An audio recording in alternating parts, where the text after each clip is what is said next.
Línea entre dos, aquí les trae quien les habla Tony Cruz. ¿Qué está más caliente? ¿Los que se mantienen arriba buscando puestos de clasificación y el primer lugar como Bravos? ¿O los que vienen fueteando como Magallanes, que ha ganado 8 de los últimos 9? Aquiles ha ganado con consistencia en una semana o en una temporada donde todo el mundo fluctúa, suben, bajan. Eso ya pasó del primero al cuarto en 2 días. Yo no sé qué está pasando, pero ciertamente creo que vamos a estar comiendo hallacas el 28, esperando a ver cuál es el último o los últimos clasificados. La LVP se convirtió en un parque de diversiones donde la atracción central es una montaña rusa. Porque definitivamente aquí esto es increíble. Bueno, de hecho, Magallanes, habíamos hablado que habían equipos que no le había llegado el buen momento, ¿no? Parecía que La Guaira estaba entrando en eso, pero ¿qué va? Justamente Magallanes se encargó de decirle, no es el momento tuyo, es el momento mío. Y ya incluso Magallanes en la tabla de posiciones ha pasado a Tiburones de La Guaira. Ya Caracas y La Guaira lo dejó atrás, lo ve ahora por el retrovisor. El Magallanes que ha conseguido un impulso ofensivo, el picheo siempre lo dijimos que lo tenía, con el picheo no había lugar a dudas. Pero el punto a deber era la ofensiva, y creo que hay 2 peloteros que han sido muy importantes en esto. Primordialmente, Rougned Odor, que está bateando de una forma tremenda, y Carlos Rodríguez. Sí. Eso aunado al picheo, creo que lo que le ha dado Ricardo Sánchez, lo que le ha dado Brian Mata en las últimas salidas, ha dejado un poco atrás la situación en la cual tú realmente no has contado con un Junior Guerra. Pero ¿qué estoy haciendo yo hablando del Magallanes? Por eso es que la amiga Evelyn Querá le dijo, bueno, pero este es el monólogo de Aquiles. No. Evelyn, Tony Cruz viene a hacer Baseball Center 2 horas. Entonces cuando él llega acá, tengo que administrarle los innings, pues si no los muchachos me reclaman, tú me estás explotando a mi papá, ¿vale? Dale, hermano, te escucho. Gracias por lo de mi papá. Vamos a dejar ese. No, estoy diciendo que tus hijos después me reclaman. Okay. Me críe Stephanie, me estás explotando a mi papá, ¿vale? ¿Qué pasa? En ese aspecto no echa broma. Lo que te iba a decir, ¿no? Tú mencionaste 2 de los abridores más importantes. Yo te diría los 2 abridores más importantes. No vamos a engañar. Magallanes ha tenido problemas para establecer ese tercero, cuarto y quinto de la rotación por una razón o por otra. Pero lo más importante es que ha hecho grandes descubrimientos, al margen de lo bien que ha lanzado tanto Sánchez como Mata. Ayer Mata inclusive lanzó el mejor partido que yo he visto este año para un pitcher. Un solo imparable, con 7 abanicados y tan solo 2 boletos, 6 innings de trabajo perfecto, con relevo de Yaiker García y de Lorbert Arias para completar la blanqueada. Pero al margen de eso, lo bien que ha estado el pitcher de relevo, a pesar de que dentro de lo bien del relevo, su cerrador no ha estado bien. Y lo hemos visto, Felipe Rivero Vázquez ha tenido 2 salidas tan valientes, la que tuvo con La Guaira, que no tuvo mucho control, la que tuvo esta semana en el primero de la serie en el segundo de la serie contra Caribe, partido que se fue extra inning por segundo día consecutivo, tampoco fue buena, pero hay un contexto. Un error de Gómez complicó el inning, iba a ser el segundo out, y el último out de la entrada iba a ser cuadrado con un fly profundo hacia el lado izquierdo. Terminaba la entrada con una sola carrera y una victoria de Magallanes, pero el error de Gómez deja el inning en vivo. Aparece otro cuadrangular, Caribe termina empatando, que manda el juego al extra inning, donde nuevamente el oportuno, Sardiñas, porque no hay que decirlo de otra manera, el oportuno, porque tiene que ganar 3 partidos de la misma forma en cuestión de 3 semanas, hace que uno por semana, da el rolling entre tercer y short para traer la diferencia, y Magallanes y Caribe terminan dividiendo. De hecho, han podido ser hasta una seguidilla más larga, porque ese juego que termina ganando Caribe, el primero de la serie, ha podido ser una victoria en Magallanes. Pero ese tipo de partidos que tú ganas o pierdes, pero estás contento con el resultado. O sea, en un partido que era para los 2, al final termina ganando los Caribe, que Caribe ha estado muy bien en ese departamento también. Pero lo que te quiero decir es que, coincido contigo, yo agregaría a Eliezer Alfonso. ¿Por qué? Porque parece que la mezcla de movimientos que ha hecho el manager Molina dentro de la ofensiva de Magallanes hizo clic con Carlos Rodríguez, que se prendió, tiene como 17 hits en los últimos 11 juegos. Casi que a 1.5 por partido, pero el hecho de la protección que Eliezer Alfonso le ha dado ese segundo del orden al bate que ha permitido que hagan jugadas. Ayer hubo dobletes consecutivos abriendo partidos y ha sido una de las tácticas. Lo que ha empezado a no funcionar es el medio de la ofensiva, o sea, no ha estado muy bien Yaciel Puig, no ha estado muy bien Ángel Reyes, ha estado titubeante el importado. Andretti Cordero. Entonces, esa parte de la ofensiva termina como que no cuadrando, pero está funcionando la última con Gómez y Tucupita. Ha levantado el Renato Núñez. Entonces, esa parte del medio de la alineación, en lo que carbure, vas a tener un equipo mucho más difícil para pasar. Sí, y que por lo menos ayer se ve, cuando uno ve el box, te das cuenta abiertamente, la mayor cantidad de daño la realizaron entre el primer bate, que fue Carlos Rodríguez, que evidentemente para que pueda pisar el plato en condiciones normales, el primer bate, sin que batee tercero, cuarto, quinto, es porque la tanda baja está haciendo parte del trabajo de producción. Y cuando ves como el sexto bate, que era el puesto donde estaba Odor, es el otro que hizo daño en ese juego. Entonces, tal cual como tú lo estás describiendo, esa combinación, el lograr que la parte baja tienda un puente con la parte alta de la alineación, siempre es muy importante para un equipo y te permite sobrellevar momentos como ese, que bueno, yo creo que le está quedando a deber, ¿no? Ya sea a los Navegantes del Magallanes. Dentro de todo el momento bueno, digamos, hay cosas que se pueden terminar solapando, ¿no? Pero de lo que esperaban a lo que están recibiendo, creo que todavía dista mucho, ¿no? Yo siento que lo apresuraron mucho. 5 meses sin jugar, poco tiempo para entrenar, para ponerte a tono, no es fácil. Si tú eres un pelotero que viene en ritmo, de repente 4 o 5 días a una semana para ponerte en forma no afecta tanto. Pero si pasa por un periodo de tiempo tan amplio, 5 meses, una lesión que tenías que tener mucho descanso, no es recomendable. Entonces, yo creo que lo mejor de Puig se va a ver de aquí en adelante. Dios me dio, sea durante el round robin. Porque yo creo que Puig lo está intentando bien. Yo le veo buenos contactos muchas veces, hay días que le veo 2, 3 hits, pero de repente lo ve fallar, le pichan adentro y le da un flexito, un rollincito. O sea, hay escenario, ¿no? Ahora, la gracia de este deporte es la ejecución. O sea, si yo tengo un bateador temible ahí, pero le picho muy bien, capaz que lo anulo. Ya Puig hay que darle mucho crédito. Ayer dio un batazo estupendo para el center right, iba para la zona de seguridad y estaba Cedrola esperando ahí con una bandera esa del aeropuerto, haciéndole señales aquí, la línea salió de frente. Pero el batazo iba al callejón del center right.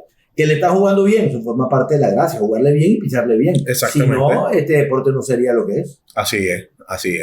Entonces, a mí por lo menos me ha llamado mucho la atención y creo que es parte importante de esta reacción del Magallanes, porque todo se conjuga. La cantidad de brazos jóvenes que hay en ese relevo, que cuando uno revisa, y a lo mejor hay algunos que no van más allá de clase A, o te consigues brazos como el de José Franco, que a mí me dejó una muy grata impresión después de su presentación del día domingo, que es un hombre que viene a lanzar entre AA y AAA. Ya estamos hablando de un pitcher mucho más corrido en comparación a esos brazos jóvenes. Yo sé que a veces para el fanático es chocante, ¿no? Cuando cambian referentes. Sobre todo si lo mencionamos a pitchers como de Olis Guerra, como el mismo Anthony Vizcaya, sí, que han dejado una huella indeleble en la afición, ¿no? Siempre lo recuerdan por lo bueno.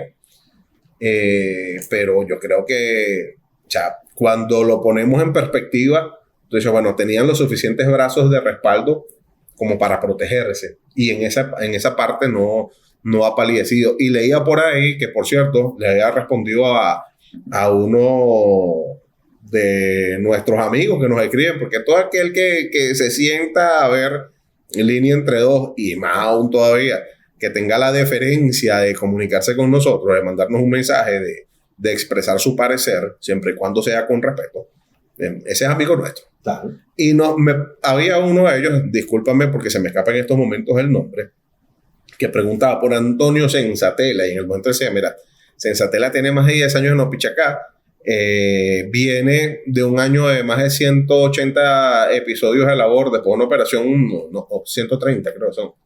130. Después una operación tomillón, es un poco complicado, él no ha sido un lanzador de estar trabajando constantemente aquí. Cuando leo una nota que dice que Magallanes está conversando con Antonio Sensatela, ayer a final de tarde leo la nota que Magallanes está conversando y hay posibilidades, por lo menos lo plantearon así, de que Antonio Sensatela pueda trabajar algunos episodios con el Magallanes.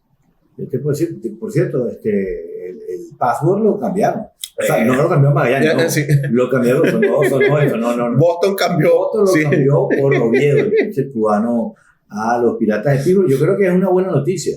Y a pesar de que yo soy de Boston, a pesar de que uno ve con agrado tener peloteros de tu país dentro del equipo de Grandes Ligas que tú sigues, yo creo que para él es una ventaja, porque en Pittsburgh va a jugar y va a jugar bastante, porque no puede establecerse con ese talento que tiene. En los Medias Rojas, el corto plazo estaba muy difícil para él. No, ningún tipo de chance. Sí.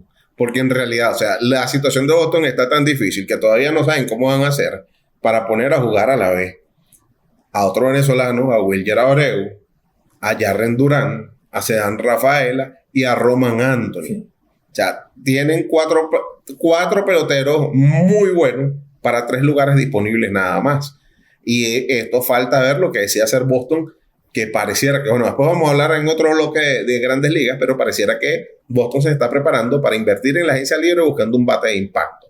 Pero bueno, eso lo hablaremos después. A Justinson le cae de maravilla porque es una organización donde va a poder tener tiempo de juego y va a poder desplegar todo ese talento que sabemos que tiene. Por cierto, debuta en el choque contra los Leones de Caracas este día viernes, ¿no? Ah, bueno. En teoría eso fue lo que dijeron. Hoy viernes, 5 de diciembre. Y entonces, Tony, me parece interesante también la misma situación para el Magallanes. Habían hablado que Boston le había dado permiso desde hoy hasta el 21, al 21 de diciembre. A lo mejor su nueva organización le dice, no, a mí me interesa que tú juegues. Ojalá. Sobre todo en un año donde estamos viendo el nivel. Entonces, si tú me dices, bueno, ¿en dónde lo vas a dejar jugar? Bueno, en una liga donde está jugando en estos momentos Ronald Acuña Jr. y Michael García. Estamos hablando de nivel. Salvador Pérez, que ya se estrenó con los Leones del Caracas. También. Exactamente, Freddy Fermín. Estamos hablando ya que hay peloteros de cartel en la liga. Y eso, para el desarrollo de un pelotero como Justinson, que también, si hay por allí gente que sepa lo que puede aportar la experiencia del béisbol del Caribe y le hace lo que pasó con Junior Caminero en República Dominicana y cómo lo logró trasladar también, cómo se nutrió esa experiencia para su primera campaña completa en Grandes Ligas, ya seguiremos entonces hablando de qué tan interesante o no puede ser para peloteros como esos jugar en el Caribe. Ahora, yo quiero hablar de otro equipo, pero no sé si hacemos una pausa y regresamos con eso, porque a mí me sigue resultando muy interesante lo que está haciendo los Bravos de Margarita. Los Bravos de Margarita no mojan, pero empapan, porque todos los demás tienen nombre de gran cartel y Margarita tiene un nombre propio en Wilson García que se está metiendo un temporadón tremendo. Bueno, muchachos de La Guaira, paren de sufrir. ¿Cómo necesitaría Tiburones un bate en el medio de esa alineación como Wilson García? Pero, bueno, la verdad es que para lo que habían construido, consideraron que no tenían espacio para Wilson García y decidieron ir por otras cosas. Y agrava la situación que Pedrosa, en definitiva, decidió no jugar. Haya ocurrido lo que haya ocurrido con sus papeles, porque se suponía que le estaba arreglando papeles y en diciembre iba a estar disponible. Pero lo cierto es que, bueno, no ha estado disponible, pues. Pero entonces, retomando el foco en Bravos de Margarita, Bravos de Margarita no es ese equipo que tú ves la nómina y dices, wow. Cuando tú volteas a ver al Caracas y lo que tiene el Caracas en el line-up es de respeto. Guardando ciertas distancias, tú volteas a ver el line-up de La Guaira. En el line-up de La Guaira te encandilan los 3 primeros. Sí. Los 3 big leaguers. Creo que hay una descompensación de ahí hacia abajo, ¿no? Comparado, vuelvo y repito, con el line-up de los Leones del Caracas. Podríamos equipararlo relativamente en nombres a Cardenales de Lara. Que Cardenales de Lara tiene una alineación que tú dices, bueno, esta gente puede hacer daño. Entre los prospectos, entre los big leaguers, entre los peloteros establecidos de esta liga, hay una mezcla de nombres. Los mismos Carios y Anzoátegui, que también ya se ha convertido en una alineación de más que respeto, de infundir temor, ¿no? Pero yo creo que Bravo de Margarita, con lo que tiene en compendio, es uno en estos momentos, en el mes de diciembre, arrancando el mes bueno, que ya nos queda poco. Ya nos quedan como alrededor de algunos 15 algunos 16, algunos 14, pero ya queda poco. Y para lo que hemos visto de campaña, a mí me parece que Bravos de Margarita es un equipo sumamente sólido. Sí, tal vez Bravo no tenga los nombres rimbombantes de otros conjuntos, entre comillas, porque tiene peloteros como Marista, que ha hecho una carrera espectacular Claro. en esta liga, como Brady Valera, como el mismo Wilson García, Por que supuesto. es uno de los candidatos al más valioso del año. A lo que yo voy es que tú dices, bueno, ¿de quién está en el line-up? Bueno, el sexto y designado Salvador Pérez, y el séptimo y receptor es Freddy Fermín. ¡Ah, caramba! Y en ese line-up tú tienes a tipos como Lenín Sosa, de más de 20 honrones en esta campaña actual de Grandes Ligas. La Guaira deslumbra con los dos primeros. Acuña y Michael García, bueno, no tienes más sencillo. Por eso digo que, pero por supuesto, hay figuras de recorrido, de renombre y de presente en lo que están haciendo en la liga en Bravos. Sí, definitivamente. Y Bravo, como tú mencionabas, y aquí me hizo caer en ese detalle, tiene 7 peloteros con 20 o más remolcadas. Entre ellos el líder o el colíder del torneo, Wilson García, tiene 43. 30 tiene Marista, 23 Valera, 24 Flores, 21 Santana, 21 Carlos Pérez y 25 Moisés Gómez. No está fácil. O sea, tiene una distribución muy equitativa, muy pareja de una ofensiva que no tiene aparentemente huella. Por eso alguien me decía que casi que Bravo tenía un héroe distinto todos los días, porque la distribución es pareja. O sea, no tiene aparentemente un bache dentro de esa ofensiva muy productiva. Y cuando volteamos a ver el picheo, en el picheo también hay solidez con lo que ha estado lanzando Durón. Creo que una de las mejores importaciones a nivel de picheo es la de Bravos de Margarita, porque Abdiel Saldaña le sigue rindiendo, Jorge García también ha hecho lo suyo, ni decir del trabajo del bullpen de Claudio Custodio. Entonces, hermano, cuando vienes a ver, tú dices, esto está parejito, pues. O sea, aquí no pareciera, tú dices, bueno, ¿cuál es la brecha? ¿Dónde está el punto débil? Pues, bueno, Magallanes ha sido todo el año la ofensiva, y la ofensiva ha mejorado, y por eso Magallanes ha podido levantar. Con el Caracas se sabe abiertamente que es el picheo. Que eso es un equipo que si tuviese un picheo medianamente decente, estuviésemos hablando de otra situación en la liga. Para los Leones del Caracas, otra circunstancia. Las Águilas del Zulia, tú dices, bueno, ¿cómo lo hacen posible? No sabemos cómo. A veces batean, a veces ellos juegan buena defensa. Lipson es un mago para sacarle el mayor provecho a ese cuerpo de picheo. Ayer por lo menos José Ávila le volvió a dar una buena salida ante Tiburones de La Guaira. Entonces, La Guaira no le pueden enseñar a camisa del Zulia. Sí, ¿verdad? Es increíble. Y a Luis Peña menos.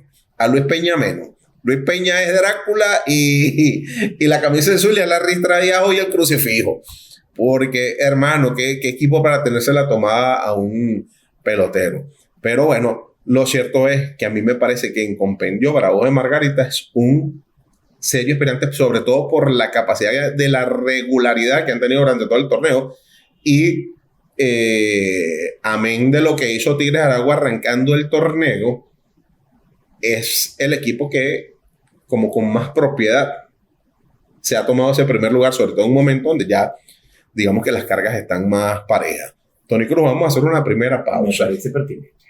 Y vamos a regresar hablando de otros que no terminan de levantar cabeza. Esto es Línea Entre Dos, Tony Cruz, Aquiles Estrada. Regresamos en un momento. Una temporada de gol es como un libro. Inicio, la parte importante, el clímax y el final. Estamos en este momento en el clímax, ya bajándose el final. Exactamente. Porque 5 partidos, y esos 5 partidos con la situación crítica que tienen los Leones, entre el primero y el noveno. Entre los primeros 4 hay 2.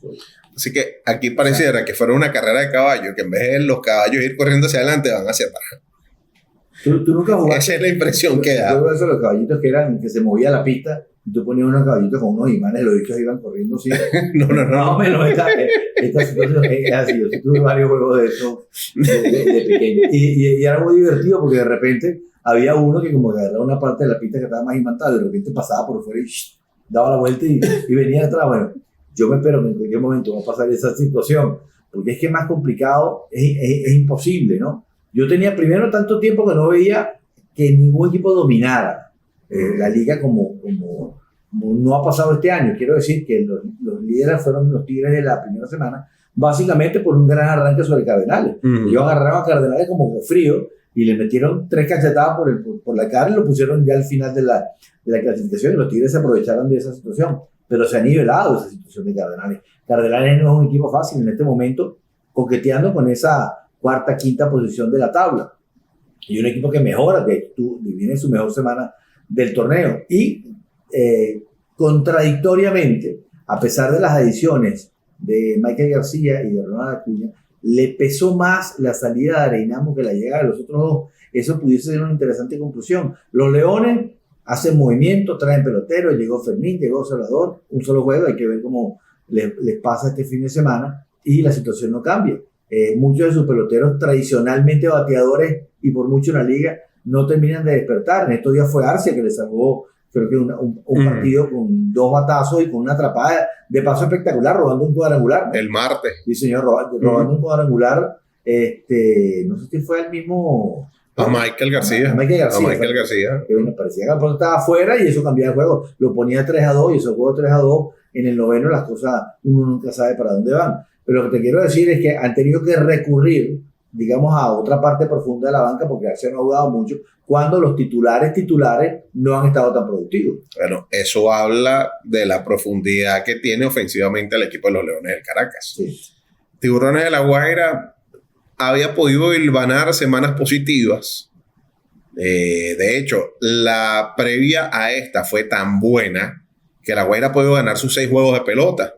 Pero justamente en las postrimerías, en uno fue el martes pasado, uno que le voltea a Zulia a Arnaldo Hernández, y después el día domingo, bueno, que Magallanes termina en el octavo, del octavo inning en adelante, una emboscada, y Magallanes le hizo en el octavo 5 carreras a La Guaira. La Guaira se lo logra empatar a Felipe Rivero, y después, bueno, Felipe Rivero Vázquez, como dices tú, para quitarnos esas cosas. Y bueno, perdiste un juego cerrado. Bueno, sí, verdad, lo estabas ganando, pero arrancas la semana en casa, vas a jugar contra el Caracas, que siempre, evidentemente, hay un piquete ahí, ese estímulo de ir más allá, y terminas perdiendo por blanqueo. Le lanzó un juegazo Wilmer Font a Tiburones de La Guaira, valga decirlo también. Entonces, de ahí en adelante, La Guaira, bueno, el día miércoles fue contra Cardenales de Lara, y Cardenales temprano le arranca ganando. Aprovecharon temprano a Luis Arejula, y La Guaira intenta remontar ese juego de pelota. Termina Juniel que recutó dando un jonrón para poner la diferencia por 1 ya al final de ese juego de pelota, pero no se quedó corto La Guaira en la intención de volver en ese juego. Y ayer, después que tuvieron que esperar como 2 horas y media en Macuto, terminan también en la misma forma, están ganando el juego de pelota, y el Zulia, que es un equipo que no es precisamente conocido por poder fabricar muchas carreras. Si ven cómo es el score de la serie particular entre Tiburones y Águila, bueno, gran parte de la producción ofensiva de la Águila del Zulia se ha dado contra Tiburones de La Guaira, ¿no? Y bueno, tengo una pregunta para ti. Ajá. No sé si me la vas a poder responder. Ok. Haré mi mejor esfuerzo. ¿Qué pasa con Pardiño y Macuto?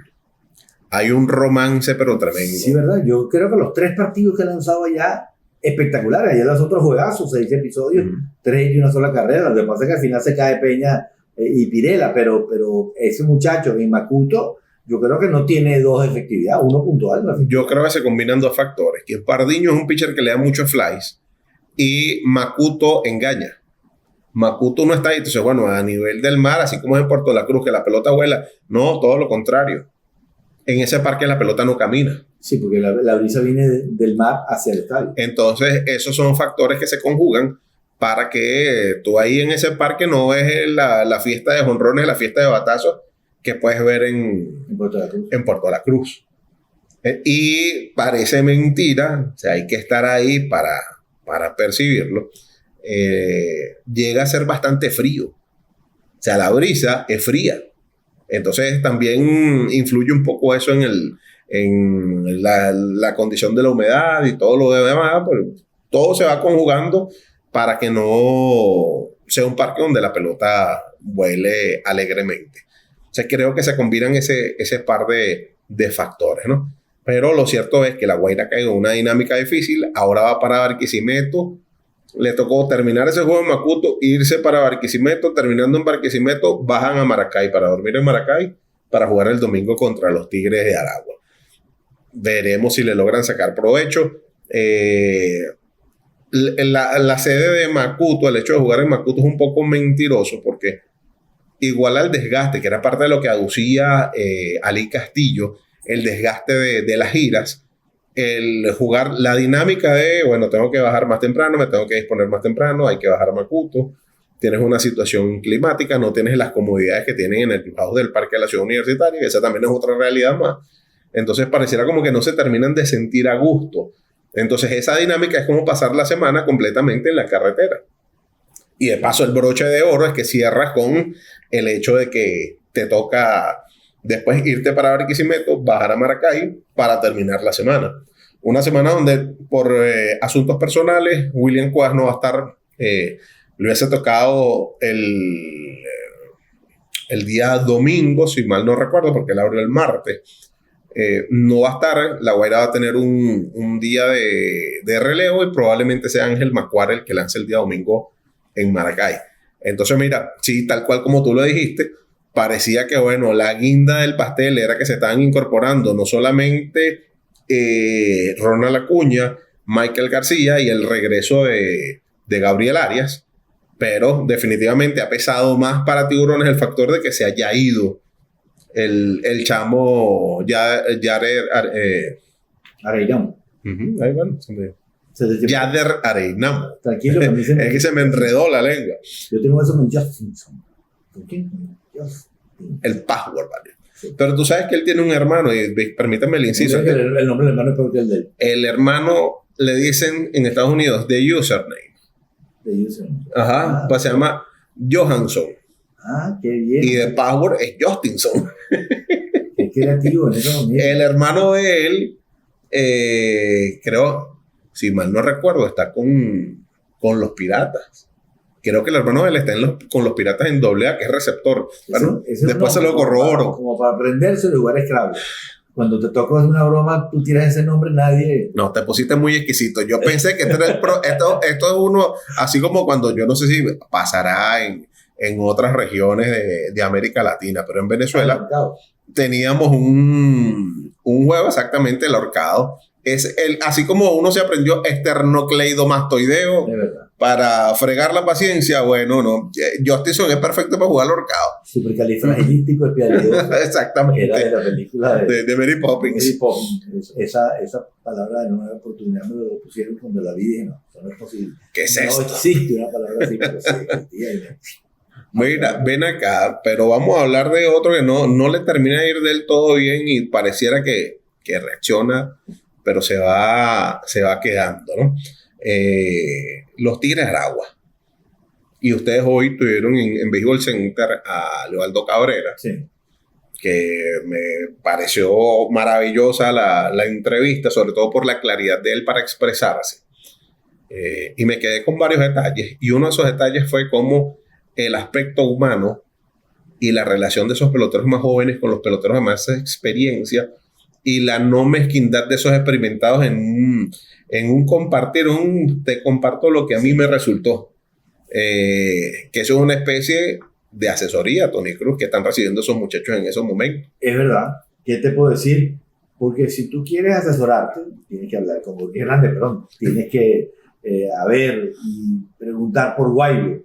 Si quieres vender productos digitales, la plataforma Todo en Uno para vender cursos, retos, asesorías, eventos o productos digitales incluso de Venezuela. Crea tu página, recibe pagos en bolívares y empieza a ganar por lo que sabes hacer. Entra ya en guaybo.com y síguenos en Instagram como @guaybo. Él le pregunté el caso de Gorky específicamente, a pesar de que él dijo sí que había como varias fuentes distintas, porque sé que particularmente él y Gorky hablaban mucho.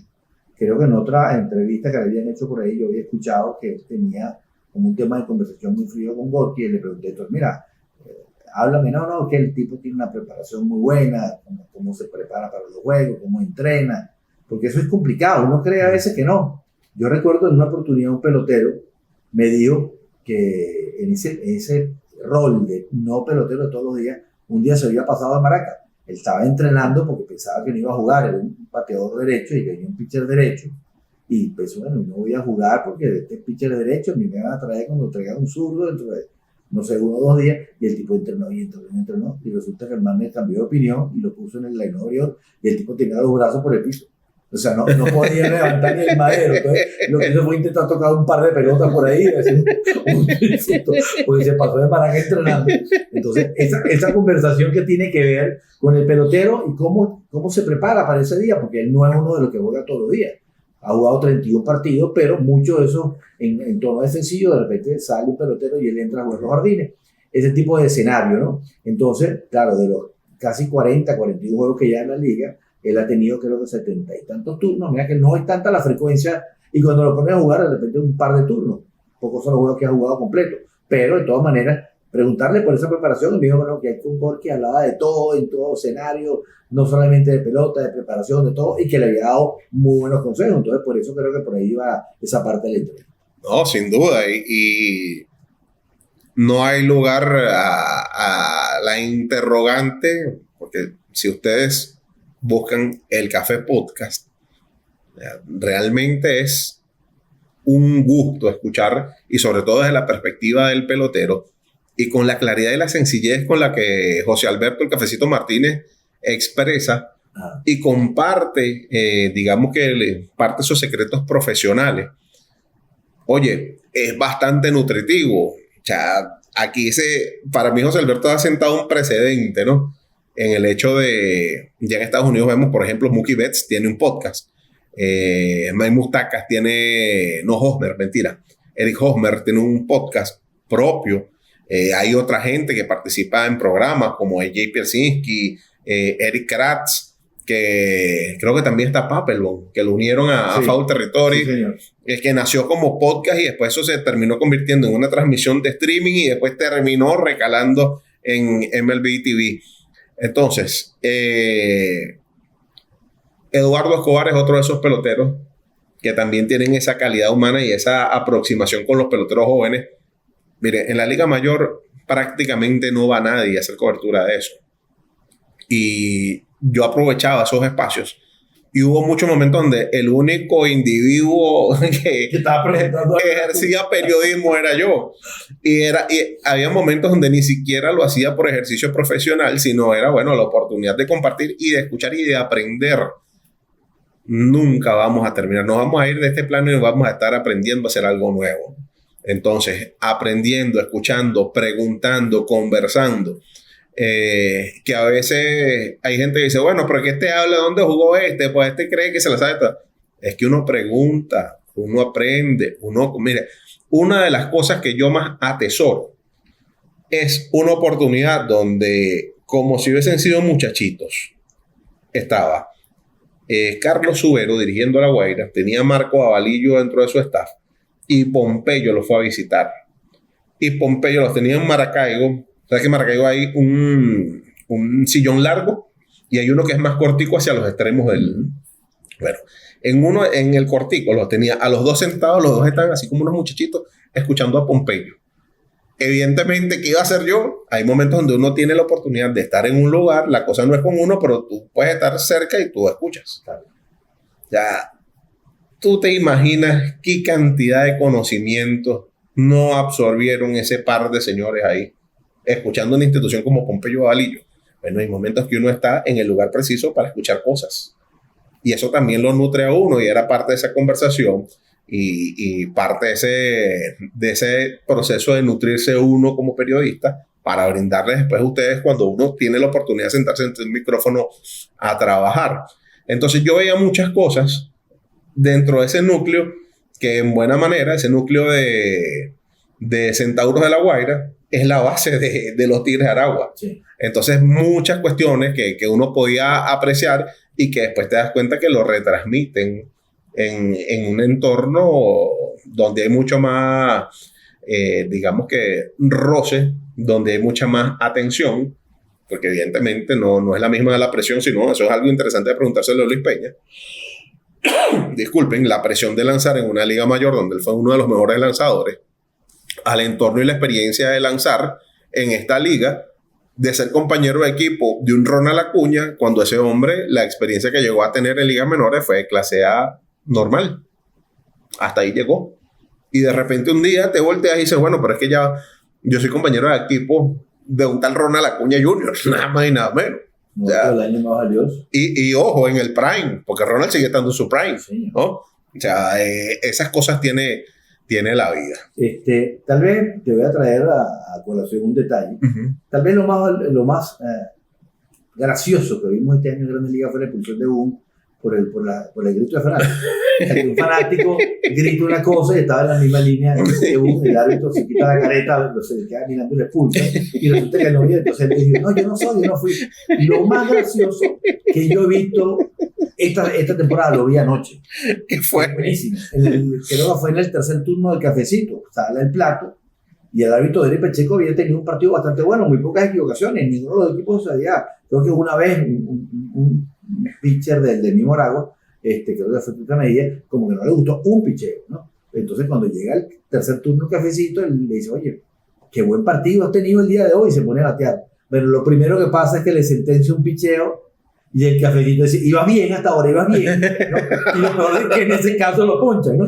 Pero lo cómico del caso es que se voltea para la cueva de Magallanes y que le dice, no, que lo estaba lavando, se lo estaba diciendo que buen trabajo, y me sentí, estaba muerto de la risa Rizón, Javier Molina, o sea, me pareció que fue una situación muy cómica, porque primero, rara vez un pelotero felicita a un árbitro principal porque tenga una buena actuación. Y segundo, que le quitó la sonrisa a un solo picheo. En el primer lanzamiento, que fue bajito, se la sentenció. Esto no son juegos. No, esto no son juegos. O sea, realmente me pareció que era un escenario muy poco normal y había que resaltárselo a ustedes. Bueno, vamos a hacer una pausa y a regreso te voy a hablar de algo que ya no da risa. Que no es chistoso. Okay. Y también tiene que ver con los árbitros. Hay que verle la cara para un campeonato tan relativamente corto como el nuestro, para la altura que tienen los Leones del Caracas jugados, y que en 6 ocasiones de esta temporada hayan votado ya a José Alguacil. La que quiere, pero los fanáticos no van a votar. Exactamente. Entonces, bueno, vamos a hacer una pausa y regresamos hablando un poco más de la Liga Venezolana de Béisbol Profesional. Tony Cruz, Aquiles Estrada, línea entre dos, ya volvemos. Seguimos en esta línea entre dos, y sí, como te decía, ya... sí, se presta el chiste que se cuenta solo, que los fanáticos del Caracas no quieren que lo voten así, sino de otra forma. Me llamó mucho, escuchaba en un podcast llamado La Cueva Melenuda a Urbano Lugo, y a Urbano Lugo también le despertaba la misma curiosidad de lo que hablábamos en la emisión anterior, que muchas gracias por la receptividad, que ya va cercana a las 2,000 visualizaciones. Que Urbano Lugo decía, bueno, pero es que a mí me parece muy extraño que voten al coach de picheo y que no voten al manager. Porque a fin de cuentas, ¿qué es lo que hace el coach de picheo? El coach de picheo no es el que mete o saca al pitcher, el que decide cuándo entra, cuándo sale, quién lanza y quién no es el que lanza. Él te dice lo que tú tienes disponible, él te hace una sugerencia, pero a fin de cuentas la decisión es tuya.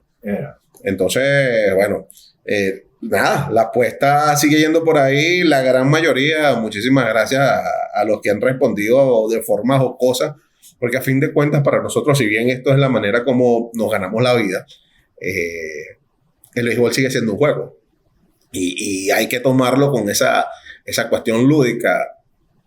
Mire, ya hay suficientes razones por las cuales darnos mala vida, sobre todo para lo que vivimos en esta hermosa nación llamada Venezuela, como para tomar el béisbol como otra de esas cosas que nos van a amargar. Lo que decía, mira, no, fue María la Ollera, por la forma como yo planteé al inicio, fue María la Ollera, no, es la vaca la que tiene la culpa. Algunos apuntan algo así, los otros apuntan a Sojo. Y a mí realmente me parece que la culpa no es de la flecha, sino del indio. O sea, como Magallanes parecía que era eso, ¿no? Hubo quien tomó la decisión, tomó las riendas del equipo y sin tener al gerente deportivo ratificó al manager. Y después se conoció el gerente deportivo. Entonces, más allá de que pueda o no, que es otro detalle a analizar, fíjate, quizás la mejor parte del proceso de José Alguacil con los Leones del Caracas tenía por detrás, subyacía algo. Él tenía de coach de banca a Lipson Nava y el coach de picheo era Wilson Álvarez. Y las temporadas donde ya empezó no a ser tan brillante Leones del Caracas, bajo la mano, no estoy queriendo decir que el que le dirigía el equipo era Lipson Nava y que... Pero muy buena sugerencia. Tenía ahí también alguien y no deja de ser curioso que sale el coach de banca, que sale el coach de picheo y sobre todo una figura de un hombre como Mike Álvarez, que es un tipo súper corrido en esta liga, que incluso terminó dirigiendo y ganando con Caribe y Anzoátegui junto a Jackson Melián en la época post Omar López. Entonces, bueno, lo cierto es que sí, podrá tener responsabilidades en algunos momentos como utiliza su picheo, y vuelvo les insisto, hay tablas, y lo explicaba muy bien Orber hoy conversando con Carlito Feo. Ellos van llevando la secuencia y mira, ¿cómo distribuyes tú para no cargar a tus lanzadores, para que no te hayan cargado de diciembre? Mira, yo procuro que no lancen más de 2 veces por semana en su planificación. Claro. Entonces, bueno, hay ciertos aspectos donde, mira, no puedes tener este tipo. ¿Pero por qué no puedes? Porque el tipo ha lanzado 4 días seguidos. Le pasó a La Guaira con Arnaldo Hernández en ese juego en Maracaibo. Lo trajeron por cuarta vez en 5 días y Arnaldo les bota el juego. Sí. Entonces, hay momentos donde, bueno, uno como fanático o uno como periodista que no lleva hasta tal vez esa tabla al rastro, y dice, bueno, pero ¿por qué este y no el otro? Y el fanático va a decir, pero no traigas a ese, trae el otro. Pero eso también tiene su razón de ser. Hoy casualmente Saúl García conversaba en su Gino.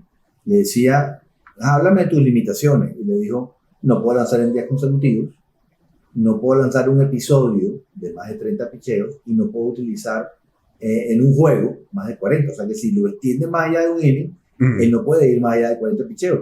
Pero obviamente entonces complica la situación para la disponibilidad, porque tú dices, tengo este brazo, pero este lanzó ayer, este no puede ir, pues le quedan 7 picheos. Entonces cuando te vienes a dar cuenta, no son los 10 que tienes ahí, capaz que tienes 6 o tienes 5 de lo que tienes en el roster. Obviamente ahí juega un poquito la disponibilidad, que tú lo puedes sacar del roster diario, ¿no? Exactamente. Porque existe el roster semanal, que es de 34, y el roster diario, que es de 26. Entonces tú puedes sacar unos pitchers, normalmente se sacan abridores porque sabes que no lo vas a utilizar, pero muchos relevistas que entran en esa lista y dicen, mire, este lanzó 2 días seguidos, no puede ir un tercer día, ¿para qué tenerlo en el roster si te está ocupando un espacio? Entonces tienes que salirlo. Entonces empiezan los fanáticos a reclamar, ¿por qué no trajo fulano? ¿O por qué no está incluido en el roster fulano? Porque simplemente su organización no le da permiso para ello. Exactamente. Ahora, en ese sentido, las cosas han cambiado bastante. Cardenales de Lara, Tony, hizo movidas, trajo importados nuevos. La gerencia está procurando por su parte, pero yo creo que siguen cogiendo de la misma pata. Max Castillo no ha sido pero ni prójimo el del año pasado. Parecía que estaba enderezando y ayer volvió a tener una salida muy mala. No termina de conseguir esa estabilidad del equipo de Cardenales, por más que Luis Ángel Acuña está prendiendo motor y sobre todo poniendo la cuota de poder allí en el equipo larense. Hay piezas, evidentemente hay piezas por las cuales tú dices, este equipo tiene que estar metido en la pelea, pero creo que el picheo, que había sido parte del éxito en los últimos años de este conjunto, no está pero ni cercano, y creo que eso es lo que le está marcando diferencia respecto al año pasado, y que no terminan de conseguir como ese empujón que los termine de elevar en la tabla de posiciones. Si volteamos a ver al otro que también está en la lista de las sospechas, Caribes de Anzoátegui, que están en las sospechas de muchos, dentro de lo que me incluyo. Decía, bueno, pero ¿hasta cuándo le va a aguantar el picheo? ¿Hasta cuándo le va a aguantar el picheo? Ya se fue día, ¿no? Creo que sí. No llegó al tope de inning, pero ya se acabó su servicio en cuanto a tiempo y ya creo que no van a lanzar más. Pero bueno, el sustituto es Andrés Machado, que acaba de firmar nuevamente para la pelota nipona. Fue los Búfalos de Orix. Ejercieron la opción por el contrato de él y de Anderson Espinosa. Espinosa ya le dijo a Cardenales de Lara, este año sí no cuenten conmigo. Vamos a ver hasta dónde les llega Andrés Machado. Normalmente las organizaciones japonesas son más reticentes. Ay, caramba. Pana, Dios mío. Me vas a tumbar el rancho, para eso es situación de juego. Situación de juego. Tarjeta, nunca me había pasado en la vida. tarjeta amarilla. Me llevé el cable de los audífonos. ¿Qué te puedo decir? Bueno, Estamos en vivo, ¿no? Sí. Hace 2 días también tacleó a la unidad de audio. Pero bueno, pero lo que es ofensivamente el equipo de Caribe, sobre todo en Puerto La Cruz, que le saca mucho provecho a cómo vuela la pelota. Pero Caribe es otro equipo de los que ha logrado mantenerse, que algunos han estado esperando. Bueno, en algún momento Cardenales va a arrancar. En algún momento Caribe se va a caer. En algún momento Águilas se va a caer. Bueno, Águilas había hecho, y doy pie a esto, a que conversemos justamente de ese galardón del manager del año.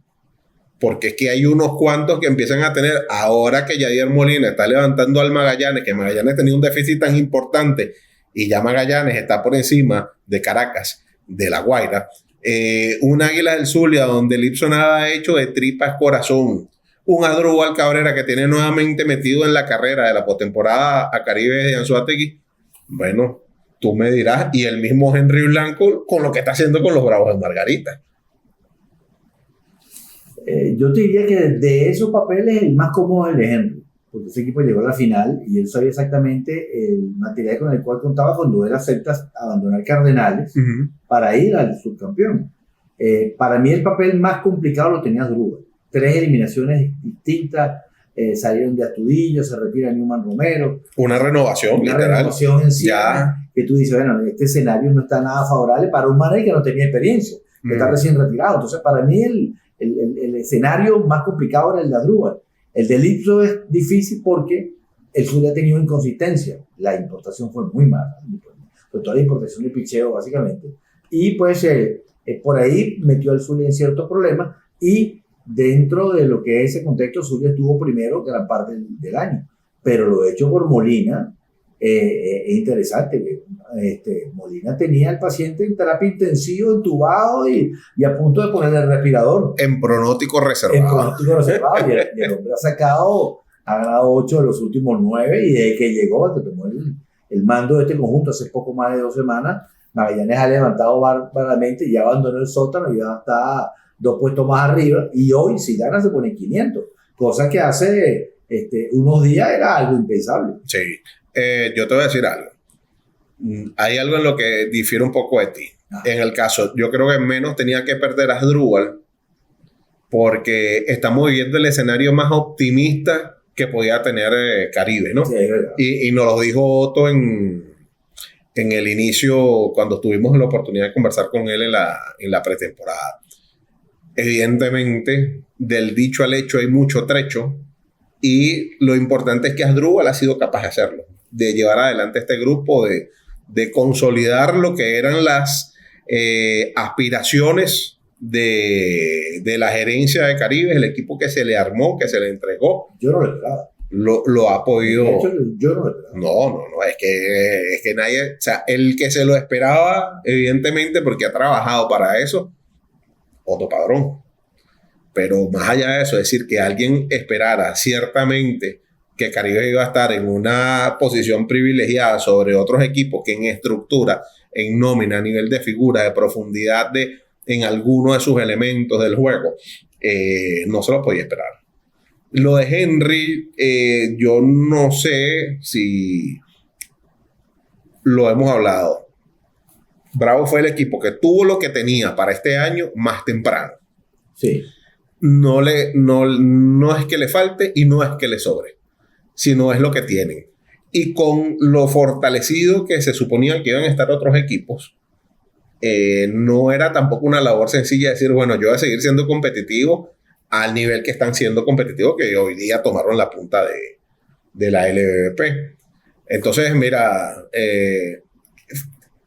si me permites, Tigres Aragua con Osvaldo Guillén era un compromiso bueno, es un equipo que también quiere dar un paso más allá. Ya habían apelado, vamos a decirlo de alguna forma, a la vieja fórmula, al viejo conocido, a la nostalgia con Bobby Bailey, que en paz descanse, y no resultó. Y se presentó una oportunidad con un hombre como Osvaldo Guillén, con un grupo de peloteros que parecían estar en disposición o un equipo armado para la manera como juega un manager como Osvaldo Guillén. Lo que pasa es que a los Tigres le ha costado volver a esa, no al dominio de los primeros días, no podías esperar eso, pero le ha costado otra vez volver a ganar de forma consistente.